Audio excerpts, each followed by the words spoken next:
नमस्कार। Chief justice Shri N V. Ramana ji, justice U Lalit जी,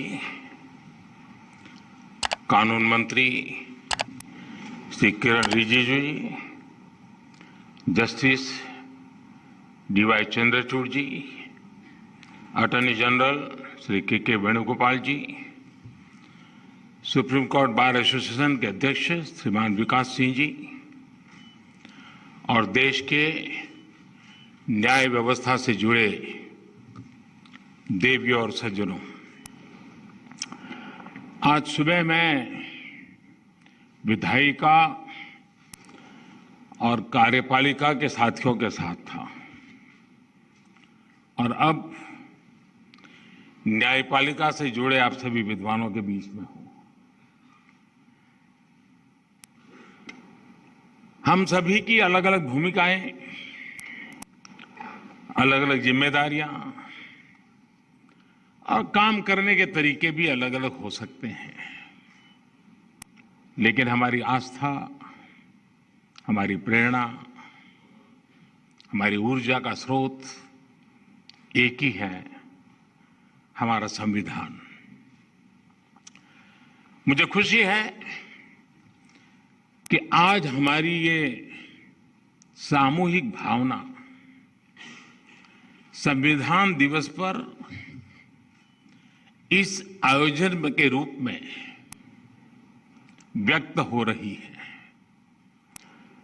हमारे संवैधानिक संकल्पों को मजबूत कर रही है।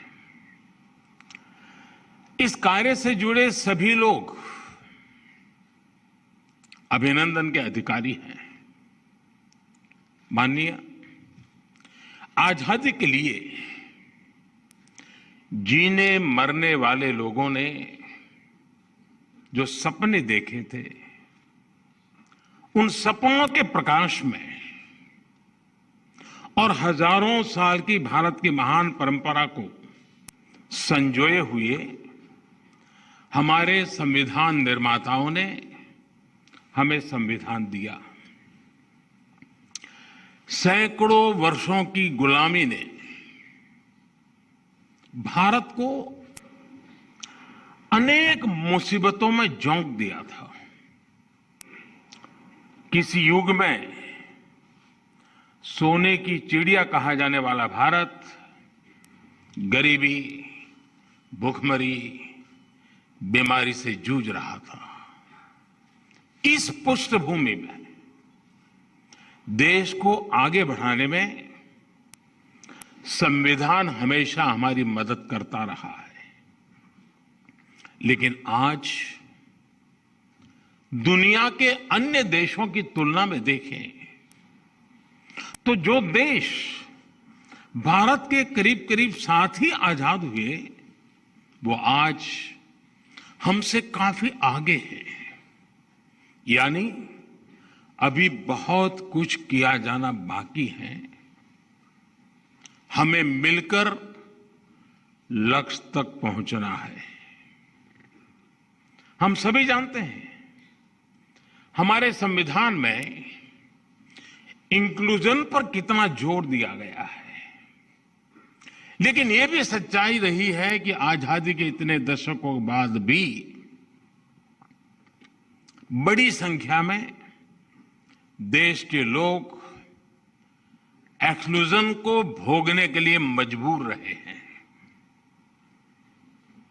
वो करोड़ों लोग जिनके घरों में शौचालय तक नहीं था, वो करोड़ों लोग जो बिजली के अभाव में अंधेरे में अपनी जिंदगी बिता रहे थे, वो करोड़ों लोग जीवन का सबसे बड़ा संघर्ष घर के लिए थोड़ा सा पानी जुटाना था।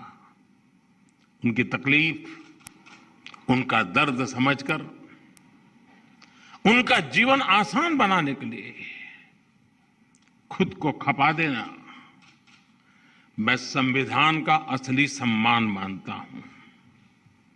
और इसलिए आज मुझे संतोष है कि देश में संविधान की इस मूल भावना के अनुरूप एक्सक्लूजन को इंक्लूजन में बदलने का भगीरथ अभियान तेजी से चल रहा है। और इसका जो सबसे बड़ा लाभ क्या हुआ है, ये भी हमें समझना होगा। जिन 2 करोड़ से अधिक गरीबों को आज अपना पक्का घर मिला है, जिन 8 करोड़ से अधिक गरीब परिवारों को उज्ज्वला योजना के तहत मुफ्त गैस कनेक्शन मिला है, जिन 50 करोड़ से अधिक गरीबों को बड़े से बड़े अस्पताल में 5 लाख रुपए तक का मुफ्त इलाज सुनिश्चित हुआ है, जिन करोड़ों गरीबों की पहली बार बीमा और पेंशन जैसी बुनियादी सुविधाएं मिली है, उन गरीबों के जीवन की बहुत बड़ी चिंता कम हुई है।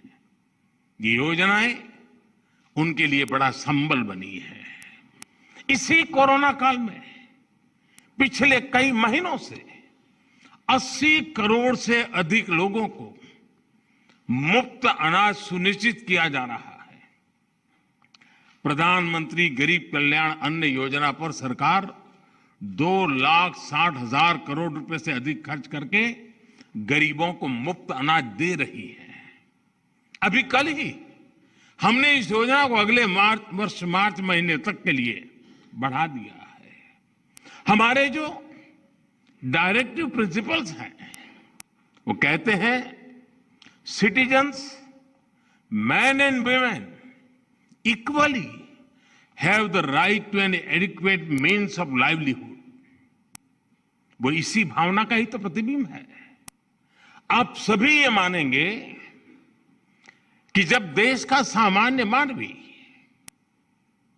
देश का गरीब विकास की मुख्य धारा से जुड़ता है, जब उसे इक्वलिटी और इक्वल अपॉर्चुनिटी मिलती है, तो उसकी दुनिया पूरी तरह बदल जाती है। जब रेहड़ी, ठेले, पटरी वाले भी बैंक क्रेडिट की व्यवस्था से जुड़ता है, तो उसको राष्ट्र निर्माण में भागीदारी का एहसास होता है। जब दिव्यांगों को उनको ध्यान में रखते हुए पब्लिक प्लेसेस, पब्लिक ट्रांसपोर्ट और दूसरी सुविधाओं का निर्माण होता है, जब उन्हें आजादी के 70 साल बाद पहली बार कॉमन साइन लैंग्वेज मिलती है, तो उनमें आत्मविश्वास जगता है। जब ट्रांसजेंडर को कानूनी संरक्षण मिलता है, ट्रांसजेंडर को पद्म पुरस्कार मिलते हैं, तो उनकी भी समाज पर, संविधान पर आस्था और मजबूत होती है। जब 3 तलाक जैसी कुरीति के विरुद्ध कड़ा कानून बनता है, तो उन बहन बेटियों का संविधान पर भरोसा और सशक्त होता है, जो हर तरह से नाउम्मीद हो चुकी थी। महानुभाव, सबका साथ, सबका विकास, सबका विश्वास, सबका प्रयास, ये संविधान की भावना का सबसे सशक्त प्रकटीकरण है। संविधान के लिए समर्पित सरकार विकास में भेद नहीं करती, और ये हमने करके दिखाया है। आज गरीब से गरीब को भी क्वालिटी इंफ्रास्ट्रक्चर तक वही एक्सेस मिल रहा है जो कभी साधन संपन्न लोगों तक सीमित था। आज लद्दाख, अंडमान और निकोबार, नॉर्थ ईस्ट के विकास,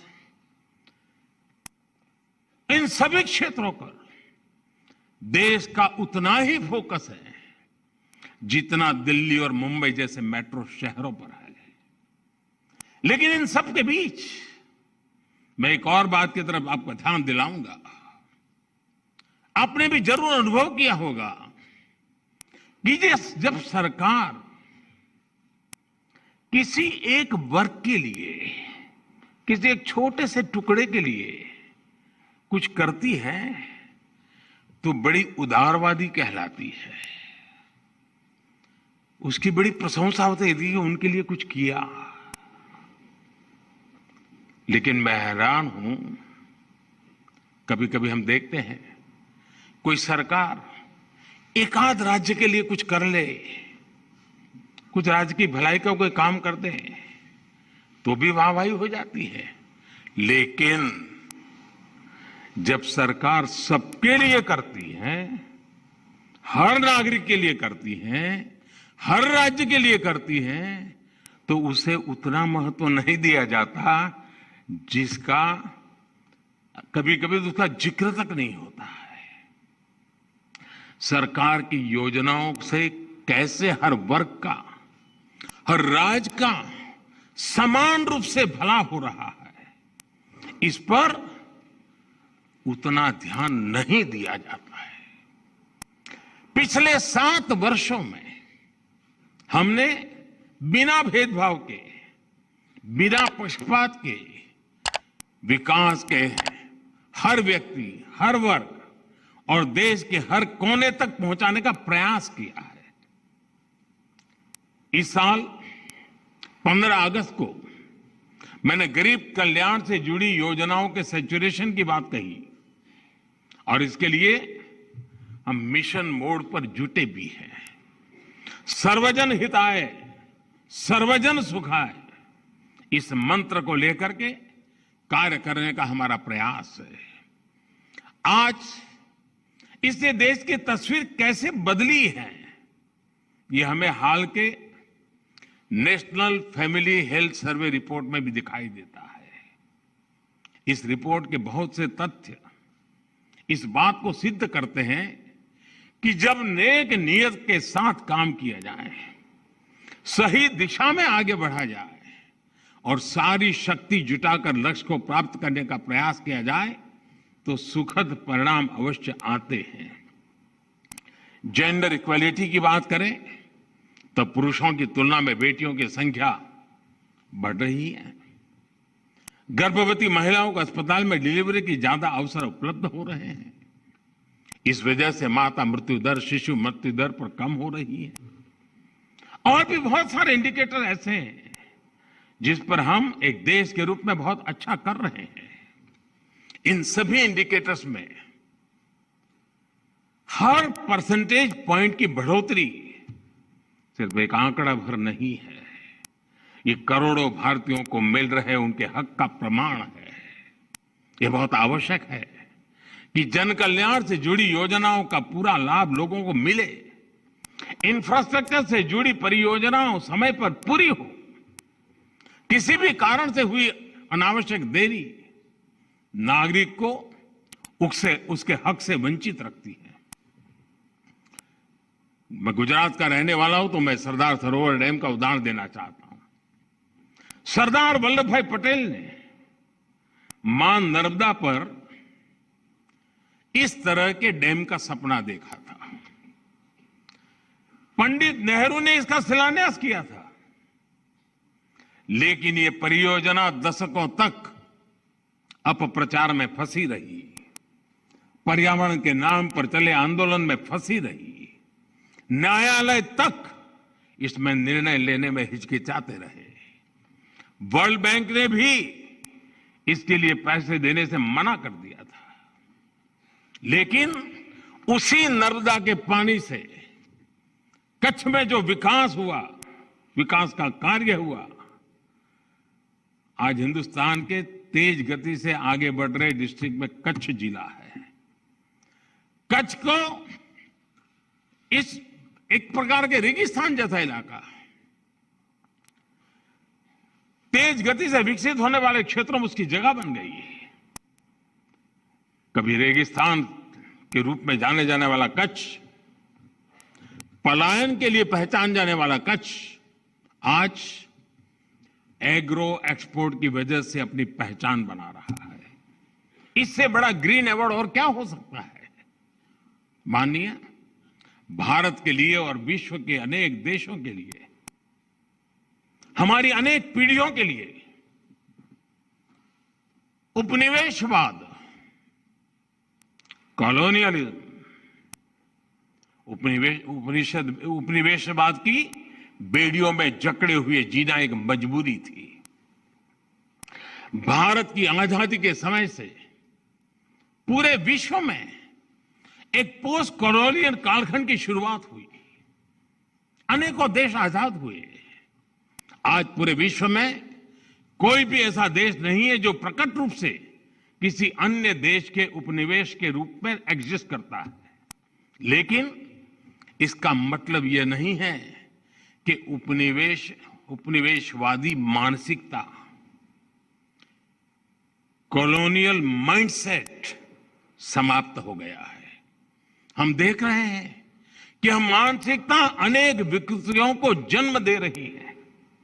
इसका सबसे स्पष्ट उदाहरण हमें विकासशील देशों की विकास यात्राओं में आ रही बाधाओं में दिखाई देता है। जिन साधनों से, जिन मार्गों पर चलते हुए विकसित विश्व आज के मुकाम पर पहुंचा है, आज वही साधन, वही मार्ग विकासशील देशों के लिए बंद करने के लिए प्रयास किए जाते हैं। पिछले दशकों में इसके लिए अलग अलग प्रकार की शब्दावली का जाल रचाया जाता है, लेकिन उद्देश्य एक ही रहा है, विकासशील देशों की प्रगति को रोकना। आजकल हम देखते हैं कि पर्यावरण के विषय को भी इसी काम के लिए हाईजैक करने का प्रयास हो रहा है। कुछ सप्ताह पहले हमने COP26 समिट में इसका जीवंत उदाहरण देखा है। अगर एब्सोल्यूट क्यूमुलेटिव एमिशंस की बात करें तो विकसित देशों ने मिलकर 1850 से अब तक, 1815 से अब तक भारत से 15 गुना अधिक उत्सर्जन किया है। अगर हम पर कैपिटा बेसिस की बात करें तो भी विकसित देशों ने भारत के मुकाबले 15 गुना अधिक उत्सर्जन किया है। अमेरिका और यूरोपीय संघ ने मिलकर भारत की तुलना में 11 गुना अधिक एब्सोल्यूट क्यूमुलेटिव एमिशन किया है। इसमें भी पर कैपिटा बेसिस को आधार बनाए तो अमेरिका और यूरोपीय संघ ने भारत की तुलना में 20 गुना अधिक उत्सर्जन किया है। फिर भी आज, और हमें गर्व है, भारत जिसकी सभ्यता और संस्कृति में ही प्रकृति के साथ जीने की प्रवृत्ति है, जहां पत्थरों में, पेड़ों में, प्रकृति के कण कण में, जहां पौधे में भी परमात्मा देखा जाता है, उसका स्वरूप देखा जाता है, जहां धरती को मां के रूप में पूजा जाता है, उस भारत को पर्यावरण संरक्षण के उपदेश सुनाए जाते हैं। और हमारे लिए ये मूल्य सिर्फ किताबी नहीं है, किताबी बातें नहीं है। आज भारत में लायन, टाइगर, डॉल्फिन आदि की संख्या और अनेक प्रकार की बायोडायवर्सिटी के मानकों में लगातार सुधार हो रहा है। भारत में वन क्षेत्र बढ़ रहा है। भारत में डिग्रेडेड लैंड का सुधार हो रहा है। गाड़ियों के ईंधन के मानकों को हमने स्वेच्छा से बढ़ाया है। हर प्रकार की रिन्यूएबल एनर्जी, उस क्षेत्र में हम विश्व के अग्रणी देशों में हैं। और पेरिस समझौते के लक्ष्यों को समय से पहले प्राप्त करने की ओर अग्रसर अगर कोई है तो एकमात्र हिंदुस्तान है। G20 देशों के समूह में अच्छे से अच्छा काम करने वाला कोई देश है, दुनिया ने माना है, वो हिंदुस्तान है। और फिर भी ऐसे भारत पर पर्यावरण के नाम पर भांति भांति के दबाव बनाए जाते हैं। यह सब उपनिवेशवाद मानसिकता का ही परिणाम है। लेकिन दुर्भाग्य यह है कि हमारे देश में भी ऐसी ही मानसिकता के चलते अपने ही देश के विकास में रोड़े अटकाए जाते हैं। कभी फ्रीडम ऑफ एक्सप्रेशन के नाम पर, तो कभी किसी और चीज का सहारा लेकर। हमारे देश की परिस्थितियां, हमारे युवाओं की आकांक्षाएं,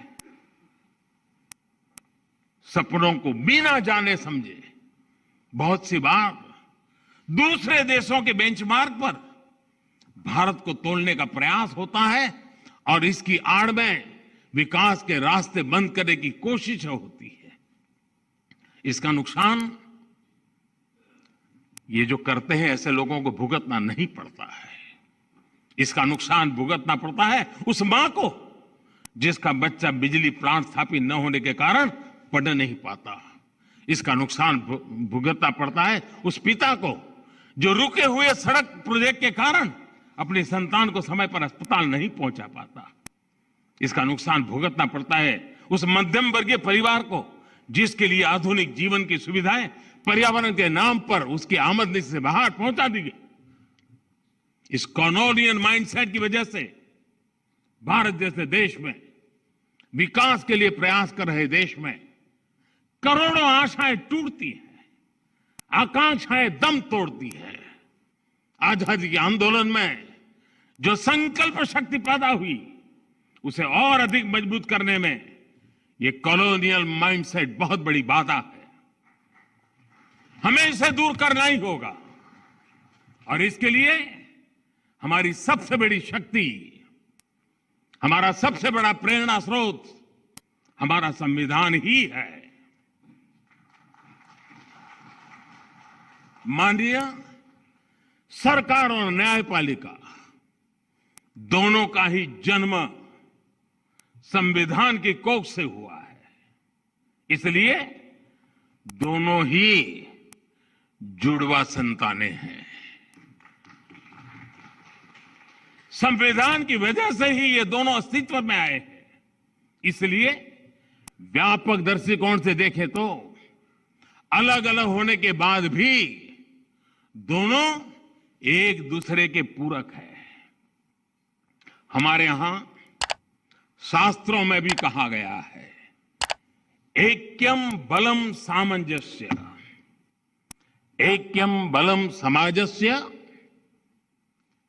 ऐक्यम बलम समाजस्य तत् अभावे स दुर्बलः तस्मात् ऐक्यम प्रशंसन्ति दृढ़म राष्ट्र हितैषणी।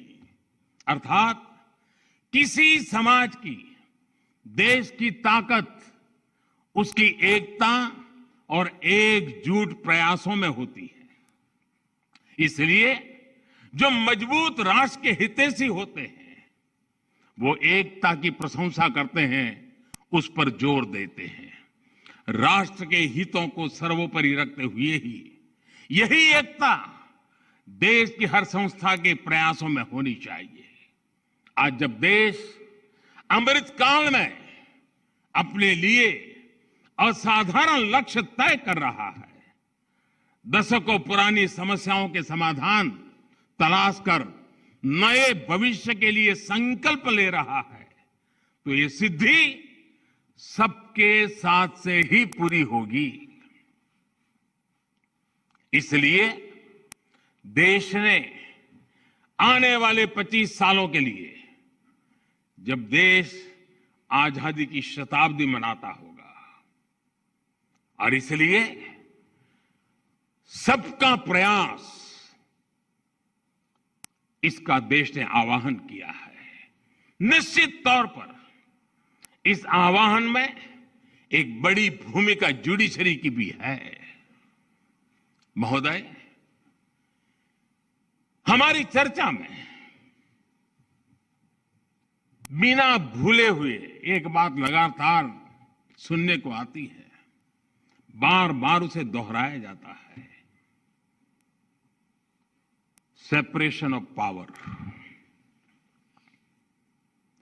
सेपरेशन ऑफ पावर की बात न्यायपालिका हो, कार्यपालिका हो या फिर विधायिका, अपने आप में बहुत महत्वपूर्ण रही है। इसके साथ ही आजादी के इस अमृत काल में भारत की आजादी के 100 वर्ष पूरे होने तक ये जो अमृत काल है, ये अमृत कालखंड में संविधान की भावना के अनुरूप कलेक्टिव रिजॉल्व दिखाने की आवश्यकता है। आज देश के सामान्य मानवी के पास जो कुछ है वो उससे ज्यादा का हकदार है।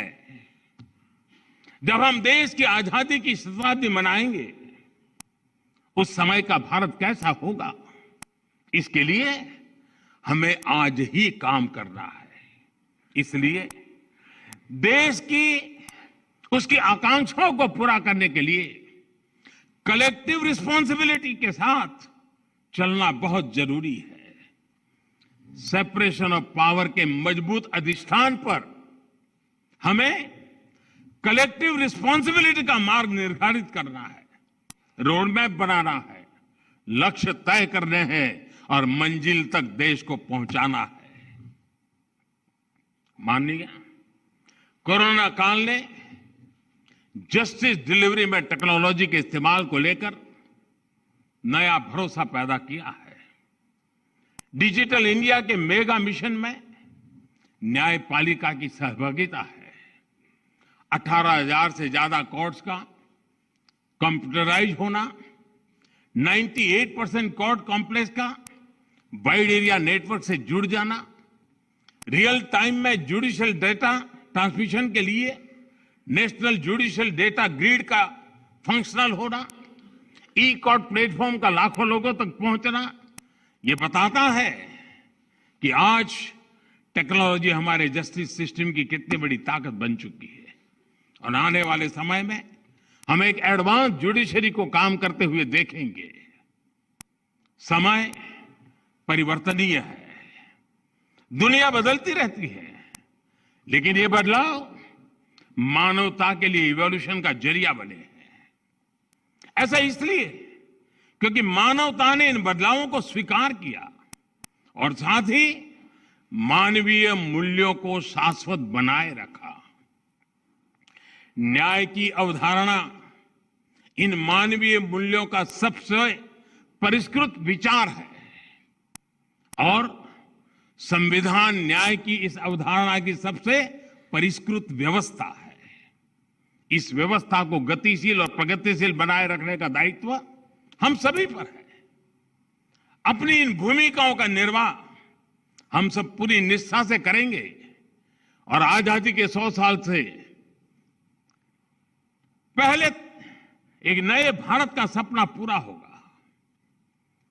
हम लगातार उन बातों से प्रेरित हैं